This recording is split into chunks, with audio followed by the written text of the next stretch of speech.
Hi, I'm the author of Mapping the Human Mind, a philosophical journey through time, thought and consciousness. I've been reading a chapter of my book each week. This is Chapter 7, The Council of Nicaea and the Standardization of Belief.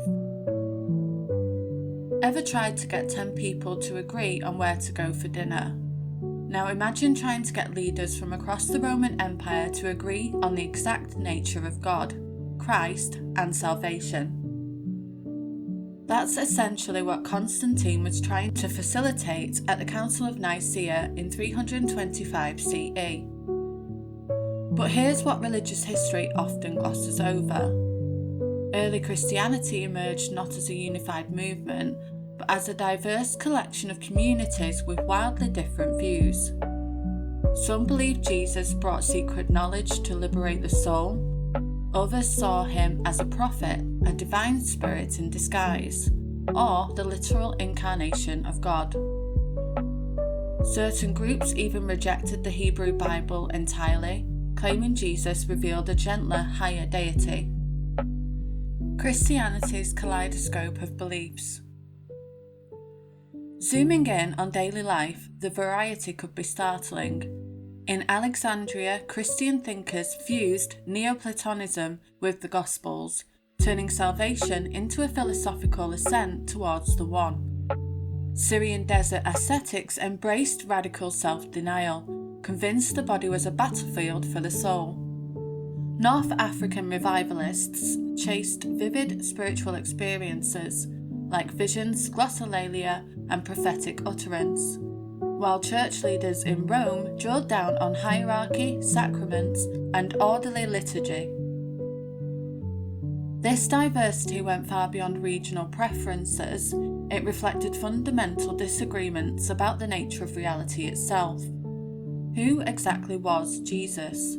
Fully divine, fully human, both simultaneously. Did he exist before his birth? Was he created by God or eternally existent? These weren't academic debates for theological experts. They shaped how Christians lived, worshipped, and understood their place in the cosmos. For ordinary believers, the effect could be dizzying. Travel 100 miles and hear a different creed. Cross a city gate and find a congregation that called your last preacher a heretic. Spiritual authority felt fragmented. Certainty felt elusive. As the movement's numbers and political visibility grew, that doctrinal free-for-all threatened both credibility and cohesion. A faith claiming universal truth couldn't keep delivering incompatible answers. Constantine sensed it.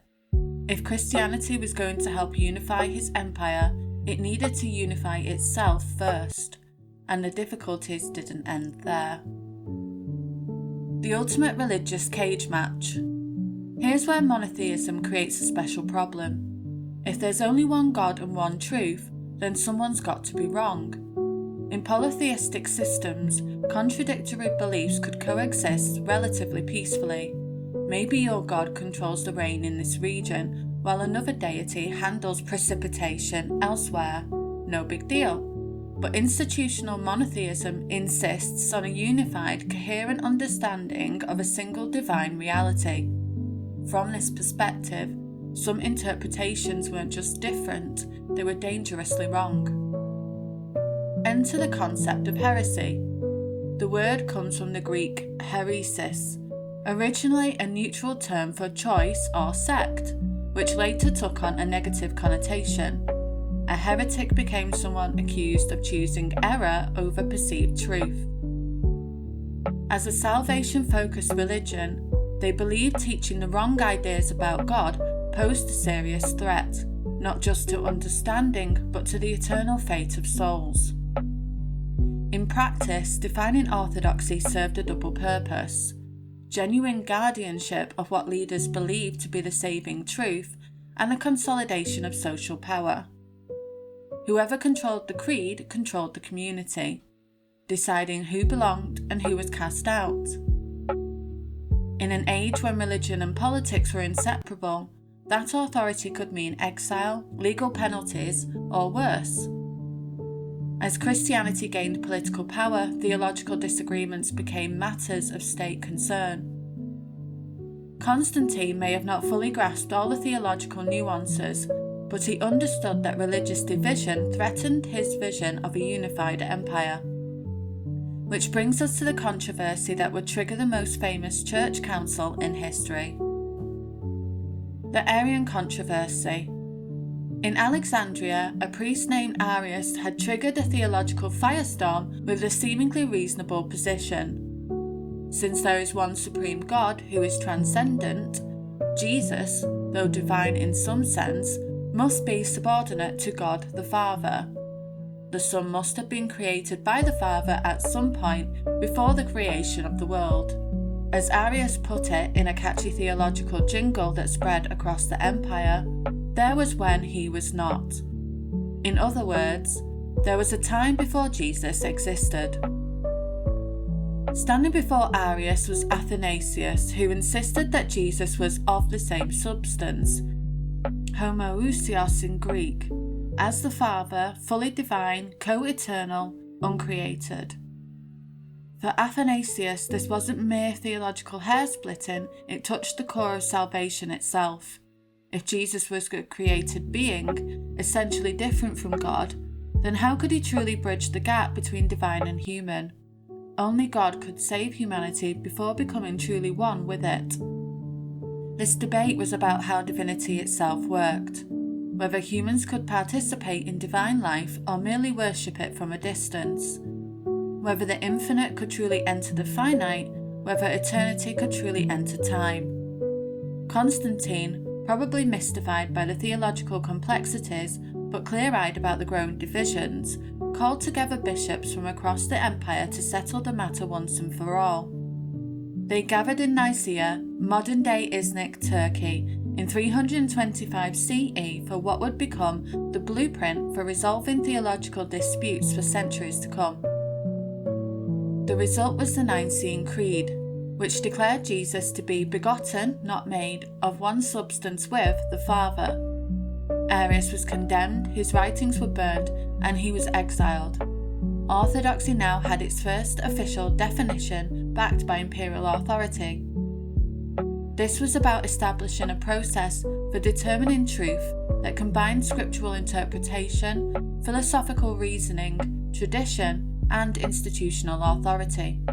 It was the Roman genius for organisation applied to matters of faith, and it would transform how humans understood belief itself.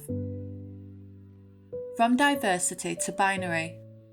The Council of Nicaea didn't just resolve a debate about who Christ was, it set a new template for how religious authority would function for centuries to come. Faith was no longer just a personal belief or a shared community practice. It became part of an organised, carefully defined system backed by institutional power. This move towards standardised belief marked a major shift in how people thought. Where once there had been a range of interpretations shaped by culture and local tradition, now there was a clear official version, orthodoxy, that everyone was expected to follow. It was like moving from a world of varied dialects to one imposed official language. The change didn't just streamline communication, it reshaped how people processed ideas. After Nicaea, Christianity resembled an information system, organised, hierarchical, and able to spread across vast regions without losing its core message. Clear definitions of right and wrong belief hardened the fluid early spectrum into categories: orthodox or heretical, in or out, 1 or 0. But the mindset that sharpened those binaries wasn't born in Christian dogma. It drew, ironically, on a philosophical tradition that once celebrated multiplicity, ambiguity, and debate. Greek logic became the sword, not the arena, of theological dispute. The Greek philosophical irony.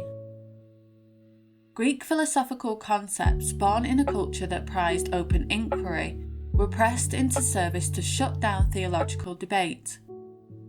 Athanasius and his allies didn't just defeat Arius, they armed themselves with Platonic and Aristotelian categories to do it. The linchpin term homoousios, same substance, central to Nicene orthodoxy, wasn't found in scripture. It was philosophical, not prophetic.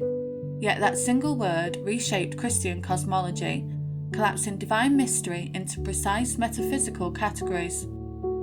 Over time, these inherited tools of binary logic filtered far beyond religion. They spilled into science, where ideas were tested and either confirmed or rejected. They shaped the development of modern technology, which runs on literal binary code, and they crept into legal systems and education, where increasingly rigid classifications governed how truth was taught, understood, and applied. Universities often mirrored ecclesiastical structures, hierarchies of knowledge, echoing the architecture of orthodoxy itself. This philosophically hybrid nature of Christian doctrine didn't just influence theology, it helped reshape the entire cognitive landscape of the Western world. When Descartes laid the groundwork for the scientific revolution with his method of systematic doubt, he did so within a framework already structured by centuries of theological reasoning rooted in Nicaea. From Nicaea to Silicon Valley. The struggles of Nicaea might seem ancient, but we're living through strikingly similar challenges today. When Facebook, X, or YouTube decide what content to allow or ban, they're engaging in a modern form of defining orthodoxy. The content moderation teams at tech companies are today unintentional theological councils, determining which ideas deserve application and which should be suppressed. Like Constantine, tech CEOs may not fully grasp all the philosophical nuances involved, but they understand that unchecked chaos threatens their vision of a unified platform. And like the bishops at Nicaea, they're creating systems that will shape how billions of people understand reality, not through creeds, but through algorithms and community standards. In both cases, the fundamental challenge is the same: how to create coherence from diversity, how to establish their version of the truth in a world of competing narratives, and how to balance the human need for both certainty and exploration. The parallel isn't just about Silicon Valley, it reflects a deeper structural pattern. As communities scale, whether ancient churches or global platforms, the pressure to impose order on diversity intensifies. Systems of standardization arise not always to honor plurality, but sometimes to manage it, contain it, or erase it. Unity versus diversity. Constantine's dream of a unified faith serving a unified empire speaks to a perennial human longing for coherence and consensus. Yet the diversity of early Christianity before Nicaea reflected a different truth. Human understanding is inherently varied, contextual, and plural. This tension between unity and diversity plays out everywhere today. We simultaneously celebrate multicultural diversity while seeking universal standards in science, ethics, and governance. We praise individualism while expecting conformity to social norms. We build global systems while defending local autonomy. Perhaps the most important lesson from Nicaea isn't about the specific theological decisions made, but about this fundamental tension in human social organisation. The standardisation of belief was a technological innovation as significant as writing or agriculture.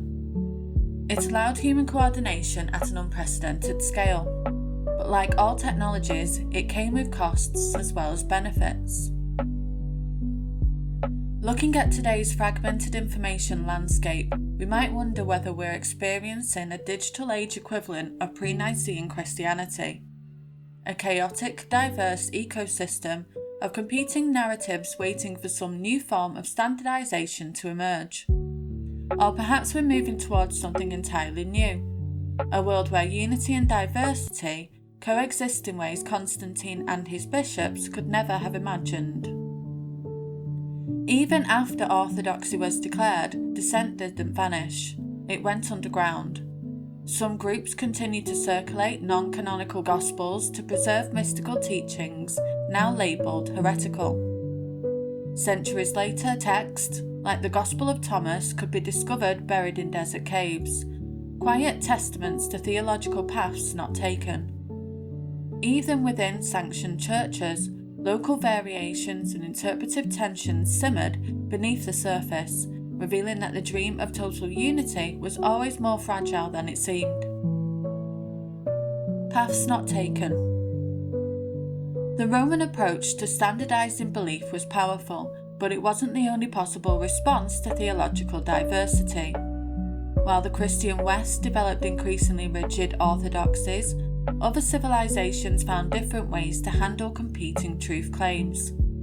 Some embraced intellectual diversity rather than suppressing it, creating spaces where ideas from different cultures, faiths, and philosophies could engage in productive dialogue. These alternative approaches to knowledge and belief remind us that standardization was a choice, not an inevitability. The legacy of Nicaea isn't just the specific doctrines it established, but in how it modelled a particular relationship between power, knowledge, and belief, a relationship that continues to shape our world today in ways both visible and hidden. Thank you for listening to Beyond the Narrative.